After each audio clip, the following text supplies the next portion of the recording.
জুলাই আগস্টের গণঅভ্যুত্থানে মানুষের আত্মত্যাগ বৃথা যেতে পারে না। রংপুরে নির্বাচনী জনসভায় তারেক রহমান, আবু সাইদের কবর জিয়ারত।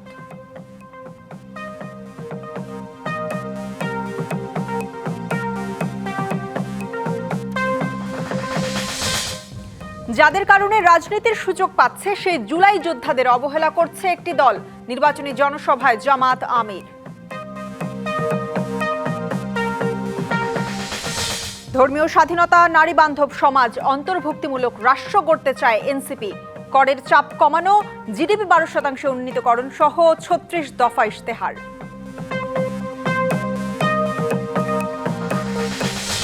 ভোটের বাকি আর 12 দিন। দেশজুড়ে বাড়ছে নির্বাচনী উত্তাপ। অলিগলি চষে বেড়াচ্ছেন প্রার্থীরা। 10 জেলায় বিজিবি মোতায়েন।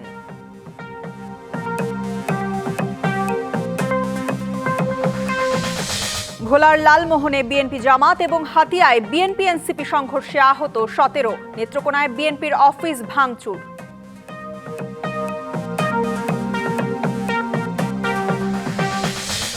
এবং নির্বাচনের মাধ্যমে শিগগিরই নতুন সরকার দায়িত্ব নিলেও বাংলাদেশ চীন সহযোগিতা অব্যাহত থাকবে, আশা প্রধান উপদেষ্টার। রংপুরে নির্বাচনী জনসভায় কথা বলছেন বিএনপির চেয়ারম্যান তারেক রহমান। আমরা সরাসরি যুক্ত হচ্ছি সেখানে। সমর্থন লাগবে আপনাদের সমর্থন থাকলে সেই নিরাপদ ব্যবস্থা ইনশাআল্লাহ বিএনপি বাংলাদেশে প্রতিষ্ঠিত করতে পারবে। কারণ বিএনপির অতীত ইতিহাস আছে। দেশের আইন শৃঙ্খলা কিভাবে নিয়ন্ত্রণ করতে হয় সেটি বিএনপি একমাত্র অতীতে দেখিয়েছে। বিএনপি দেখিয়েছে বলেই, বিএনপির অভিজ্ঞতা আছে বলেই বিএনপির পক্ষেই সম্ভব একমাত্র দেশের আইন শৃঙ্খলাকে সঠিকভাবে, শক্তভাবে নিয়ন্ত্রণ করা এবং শক্তভাবে মানুষের নিরাপত্তা প্রদান করা। প্রিয় ভাই বোনেরা, যেই পরিকল্পনার কথা বললাম, আবু সাইদের স্বপ্নের যে কথাগুলো আমি বললাম, এগুলো যদি বাস্তবায়ন করতে হয় তাহলে আমাদেরকে আরেকটি বিষয়ের টুটি চেপে ধরতে হবে। বলেন তো কি সেটা? ইয়েস, দুর্নীতি চেপে ধরতে হবে, টুটি চেপে ধরতে হবে। আমরা দেখেছি বিগত 16 বছর উন্নয়নের নামে মেগা প্রজেক্ট হয়েছে। যদি মেগা প্রজেক্টই শুধু হতো আমাদের আপত্তি ছিল না, কিন্তু আমরা দেখেছি কিভাবে মেগা প্রজেক্টের নাম করে মেগা দুর্নীতি করা হয়েছে। এই দুর্নীতির অবসান হতে হবে। আবু সাইদের হত্যাকারীদের যেমন বিচার হতে হবে, দেশের মানুষের সম্পদ লুটপাট করে যারা বিদেশে পাচার করেছে, অর্থ পাচার করেছে, তাদেরও এই দেশে বিচার হতে হবে এবং সেই অর্থ, লুটপাটকৃত অর্থ আমাদেরকে চেষ্টা করতে হবে বিদেশ থেকে দেশে ফিরিয়ে নিয়ে এসে মানুষের কাজে ব্যবহার করা। এবং প্রিয় ভাই বোনেরা, এই কাজটিও যদি কেউ করতে পারে সেটাও একমাত্র বিএনপির পক্ষেই করা সম্ভব। কারণ একটি আন্তর্জাতিক সংস্থা, যেই সংস্থাটি এই দুর্নীতিতে কে কত নাম্বার পেল এই হিসাব যারা করে, তাদের হিসাব মতেই 2001 সালে যখন খালেদা জিয়া দায়িত্ব পায় তখন থেকে আস্তে আস্তে বাংলাদেশ দুর্নীতির রাহুগ্রাস থেকে উপর দিকে উঠতে থাকে, মুক্ত হতে থাকে। কাজেই বিএনপি এটিও প্রমাণ করে দেখিয়েছে যে বিএনপি একমাত্র পারে দেশকে দুর্নীতির রাহুগ্রাস থেকে মুক্ত করার জন্য। প্রিয় ভাই বোনেরা, একটি দল আছে, সেই দল বিএনপি সম্পর্কে মিথ্যে কথা বলে যাচ্ছে কয়েকদিন ধরে। আপনাদের নিশ্চয়ই মনে আছে, আজও দেখলাম তারা বলেছে তাদের 2 সদস্য 2001 থেকে 2006 পর্যন্ত আমাদের সাথে সরকারে ছিল। মনে আছে আপনাদের? এখন তারা বলছে যে বিএনপি সময় বলে পরিস্থিতি অন্যরকম ছিল, তাদের মানুষগুলা ভালো আর আমাদের মানুষগুলা খারাপ। আমার প্রশ্ন হলো ভালো মানুষের সাথেই তো ভালো মানুষ থাকে নাকি? তাদের মানুষ যদি ভালোই হয়ে থাকে তাহলে বিএনপি যদি খারাপ হয়ে থাকে তাহলে তারা ছিল কেন আমাদের সাথে পুরা 5 বছর? আমাদের সাথে প্রথম থেকে শেষ দিন পর্যন্ত তারা ছিল এবং তাদের থাকাটাই প্রমাণ করে খালেদা জিয়া যে দুর্নীতিতে সফলভাবে নিয়ন্ত্রণ করতে সক্ষম হয়েছে। তাদের প্রথম দিন থেকে শেষ দিন পর্যন্ত থাকাটাই প্রমাণ করে যে একমাত্র বিএনপির পক্ষেই সম্ভব এই সব দুর্নীতিকে নিয়ন্ত্রণ করা এবং তাদের প্রথম দিন থেকে শেষ দিন পর্যন্ত থাকাটাই প্রমাণ করে যে বিএনপি পারে একমাত্র এই দেশকে সঠিক দিক নির্দেশনা দিয়ে পরিচালনা করার জন্য। প্রিয় ভাই বোনেরা, হয় এই দলটির মাথা খারাপ হয়ে গেছে অথবা নিজের নেতৃত্ব সম্পর্কে নিজেই আবল তাবল কথা বলছে, ভুল কথা বলছে। কাজে সেই বিতর্কে আমরা যেতে চাই না। আমাদের শক্তি হচ্ছে বাংলাদেশের জনগণ। আমাদের শক্তি যেহেতু বাংলাদেশের জনগণ, সেই জন্য বাংলাদেশের জনগণের কাছে আমরা ফিরে যেতে চাই। আমাদের শক্তি যেহেতু বাংলাদেশের জনগণ, সেই জন্য বাংলাদেশের জনগণের কাছে আমরা ভালো মন্দ যা কিছু আছে সব কিছুর রায় আমরা বাংলাদেশের মানুষের কাছেই রেখে দিতে চাই। বাংলাদেশের মানুষের সিদ্ধান্তই আমাদের প্রথম এবং শেষ সিদ্ধান্ত। প্রিয় ভাই বোনেরা,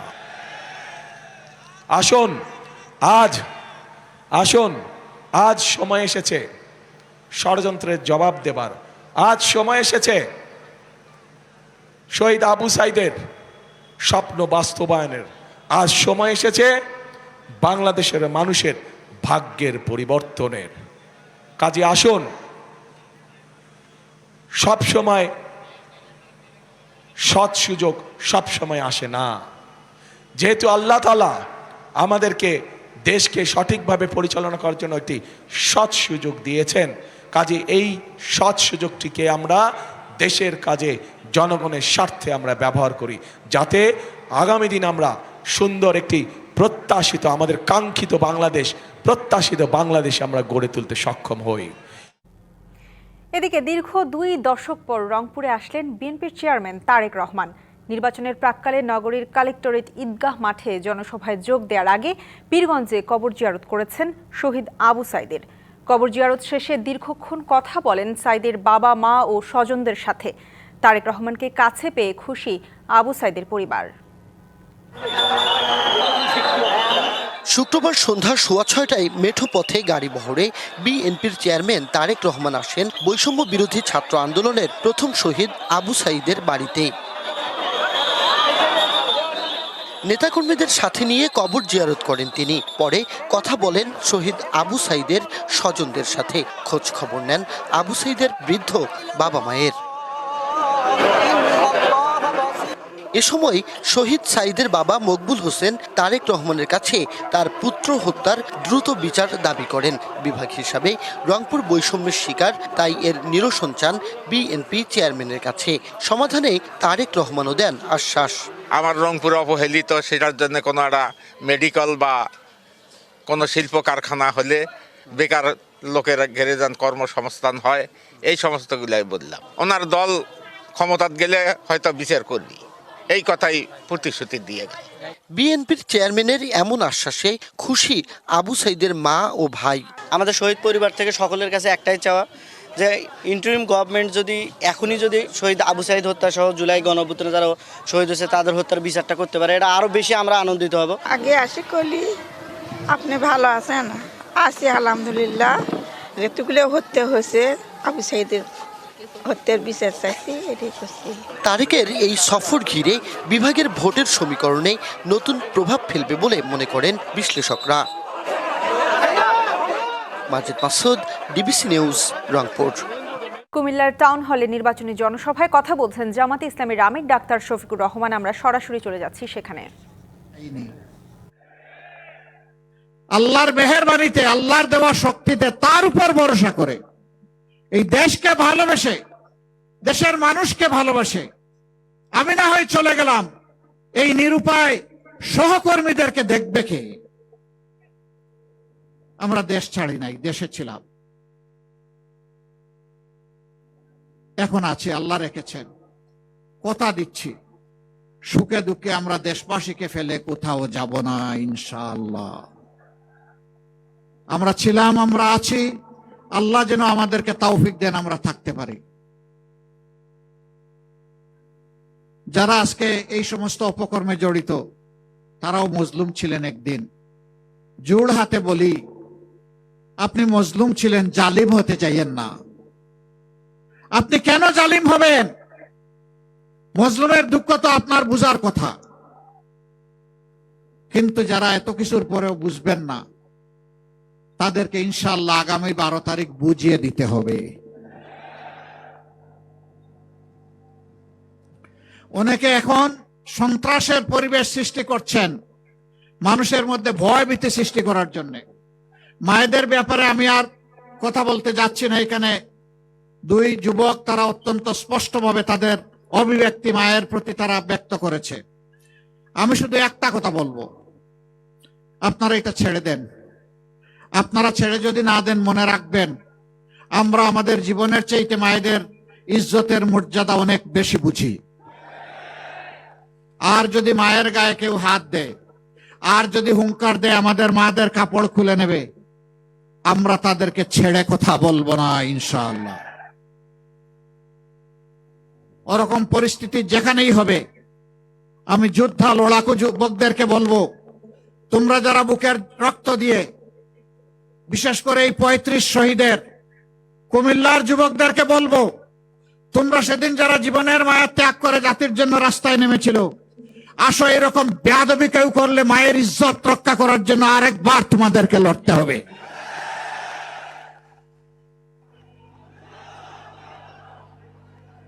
বহু জায়গায় ভয়ভীতি দেখানো হচ্ছে, বলা হচ্ছে অমুক মার্কায় ভোট না দিলে ভোট সেন্টারে যাবেন না, গেলে খবর আছে। আমি মাদেরকে বিশেষভাবে বলবো, তাদেরকেই ভয় দেখানো হচ্ছে। আপনারা ওই মা যারা শরীফ উসমান হাদিকে জন্ম দিয়েছেন, ওই মা যারা আবরার ফাহাদকে জন্ম দিয়েছেন, ওই মা যারা আবু সাইদকে জন্ম দিয়েছেন, যে আবু সাইদ বলেছিল হয় আমার অধিকার দে, না হয় আমাকে একটা গুলি দে। আপনারা সেই মা। যদি কেউ ভয় দেখাতে আসে, চোখে চোখ রেখে বলবেন এটি আমার অধিকার, এটি আমার দায়িত্ব, ভোট দিতে আমি যাব, তুমি পারলে ঠেকাবা। ওরা বিড়ালের মতো পালাতে বাধ্য হবে ইনশাআল্লাহ। আমরা আছি, আমরা আছি, মায়েদের সাথে আছি। একটা ক্লাস আজকে সামান্য মানবতা এবং ভদ্রতা ভুলে গেছে। আজকে আমি ফেনীতে গিয়েছিলাম, শহীদ পরিবারের মা এবং বাবারা, ভাইয়েরা, বোনেরা সেখানে এসেছিল, সন্তানরা এসেছে। আমি তাদের প্রতি সহানুভূতি জ্ঞাপন করার এক পর্যায়ে একজন বয়স্কা মা হঠাৎ করে এসে আমাকে জড়ায় ধরছেন। উনি কান্না শুরু করেছেন। আমি তো তাকে ছুঁড়ে মারতে পারি না, তিনি তো জাতির মা, আমার মা, তাকে সম্মান করা আমার দায়িত্ব। সেটা নিয়ে এক শ্রেণীর ইতর দেখলাম বুলিং শুরু করেছে। তোদের কি মা নাই? জুলাইকে তোরা স্বীকার করিস না?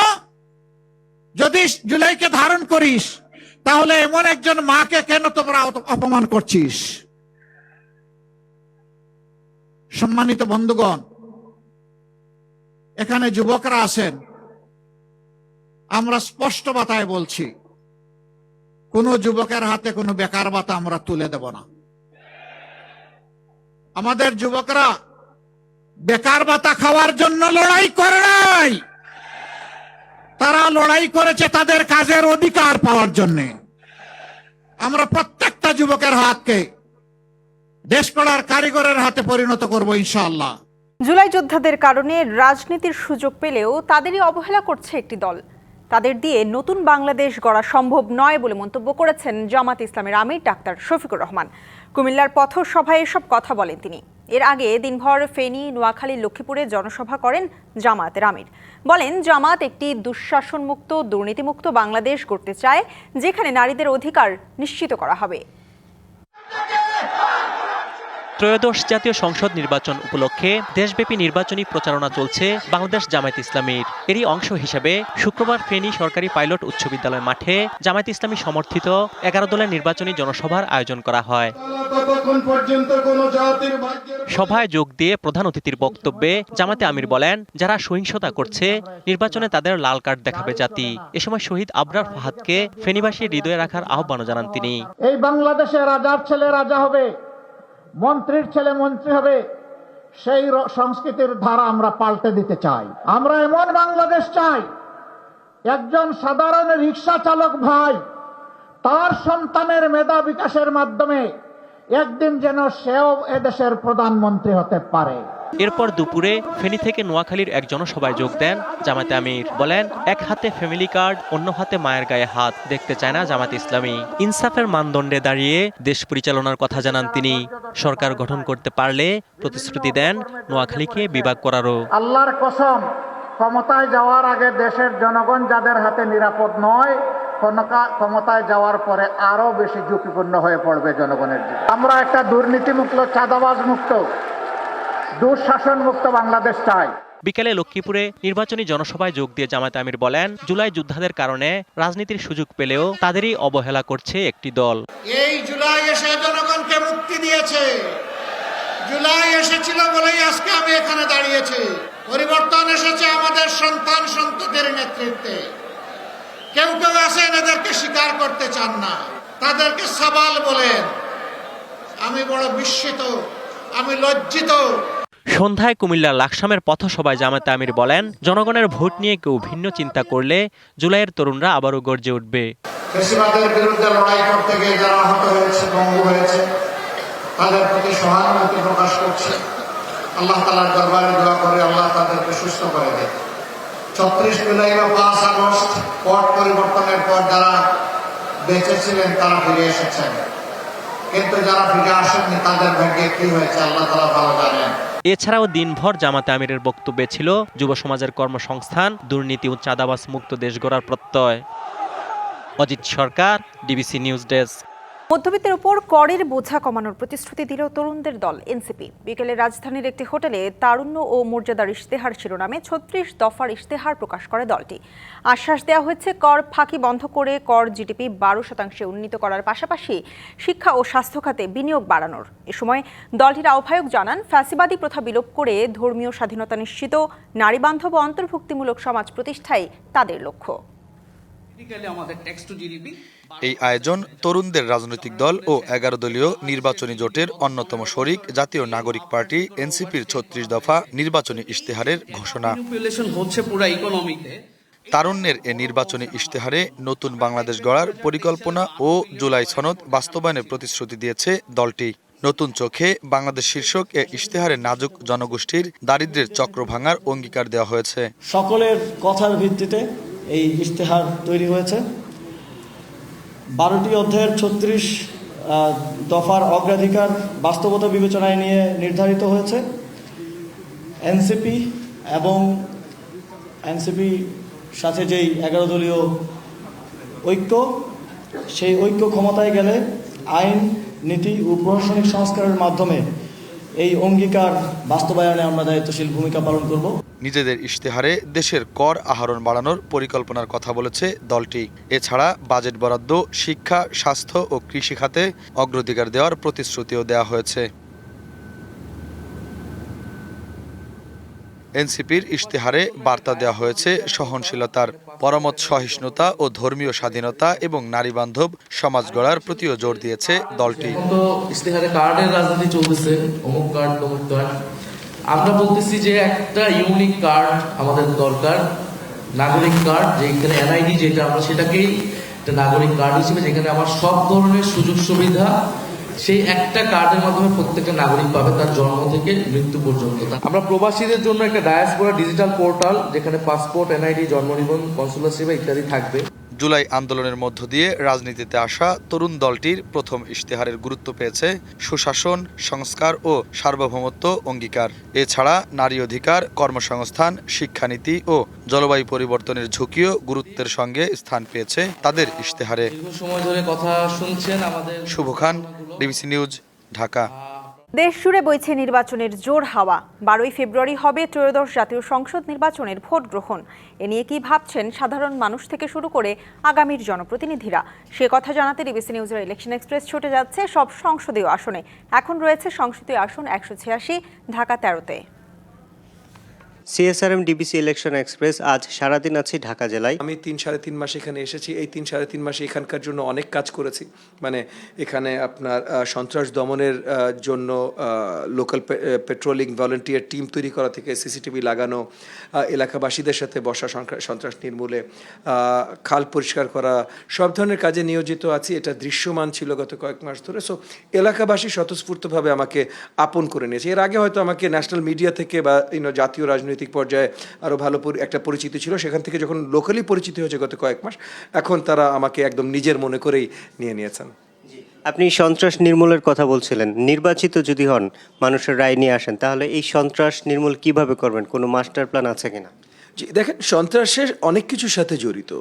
যে কোনো সোশ্যাল প্রবলেম একটা মানে জাস্ট একটা ম্যানিফেস্টেশন হয়, আপনি হয়তো দেখতে পারেন, কিন্তু আসলে এটার শিকড় র্যামিফিকেশনস অনেকভাবে ছড়িয়ে। সো সন্ত্রাস যেমন রাজনৈতিক পৃষ্ঠপোষকতা, কিছু দুষ্ট ব্যবসায়ী মহলের পৃষ্ঠপোষকতা, জমি দস্যু এই ধরনের এইসব পৃষ্ঠপোষকতায় কিন্তু মেইন সন্ত্রাসটা তৈরি হয়। সো আপনি এই যে এখানকার সবচেয়ে ইনফেমাস যে কিশোর গ্যাংগুলো, এই কিশোর গ্যাংগুলো কিন্তু অনেকগুলো পৃষ্ঠপোষকতায় চলে ভূমিদস্যুদের, আবার কিছু আছে পৃষ্ঠপোষকতায় চলে রাজনৈতিক নেতৃত্বের যারা চাঁদাবাজির সাথে লিপ্ত। তো প্রথমত আমার চাঁদাবাজির কোনো দরকার নেই, এটা আমি ওই মানে এলাকায় ইতিমধ্যে ভালোভাবে পরিষ্কার করে দিয়েছি, এবং এখন আমার হাতে সরকারি ক্ষমতা নেই। সো অন্য সব চাঁদাবাজদের আমি একবারে বন্ধ করে দিতে পারবো এটা সত্যি না, কিন্তু যখনই সরকারি ক্ষমতা আমার হাতে আসবে, যেহেতু এটা পরিষ্কার হয়ে গেছে এলাকাবাসীর কাছে ইতিমধ্যে যে ববি হাজ্জাজের মাধ্যমে কোনো চাঁদাবাজি হয় না, সো তাকে যদি আমরা ভোট দিয়ে জয়যুক্ত করি, তাহলে সে যখন সরকারি দায়িত্বে চলে আসবে তখন আর কারোর দ্বারা এই চাঁদাবাজি সম্ভব হবে না, কারণ তখন তার হাতে ওই সক্ষমতাটা থাকবে সবাইকে বন্ধ করে দেবার। একই সাথে এই যে আপনার কূট ব্যবসায়ী চক্র যেগুলো আছে, এগুলোকে আমরা থামানোর জন্য কাজ করব, আইনের আয়তায় তাদেরকে থামানোর জন্য কাজ করবো। সো তাদেরও আর ওই প্রবণতাটা থাকবে না, মানে ওই ক্ষমতাটাই থাকবে না যে তারা এই ধরনের সন্ত্রাস বাহিনী পালন করবেন। সো এই জায়গাগুলো থাকবে। পুরো এলাকাকে আমরা বেশ সিসিটিভি, আলো, এগুলোর বেষ্টনীতে নিয়ে আসবো। আপনার প্রত্যেকটি এলাকাবাসীদের নিয়ে আমরা ভলান্টিয়ারি পেট্রোল টিমস তৈরি করবো, যেটা ইতিমধ্যে আমি কয়েকটা এলাকায় করেছি। সো এই সব কিছু মিলিয়ে আমি বিশ্বাস করি যে একটা রিজনেবলি অল্প সময়ের ভেতরে পুরো এলাকাকে মোটামুটি সন্ত্রাসমুক্ত করতে আমরা সক্ষম হব। আপনি আপনার কথাই বলছিলেন যে দলের নেতাকর্মীদেরও একটা প্রভাব থাকে। যদি আপনার দলের নেতাকর্মীরা এর সাথে জড়িত হয় নির্বাচনের পরে, এবং আর একই সাথে মাদকের বিষয় আছে, সেই ক্ষেত্রে আপনি কি ধরনের নীতি গ্রহণ করবেন? দেখেন, সরকার আর দল এক না, এবং আমি জোটের প্রার্থী। হ্যাঁ, আমি নির্বাচনের জন্য বিএনপির মনোনয়ন নিয়েছি, কিন্তু আমি কিন্তু বিএনপির জোটের প্রার্থী।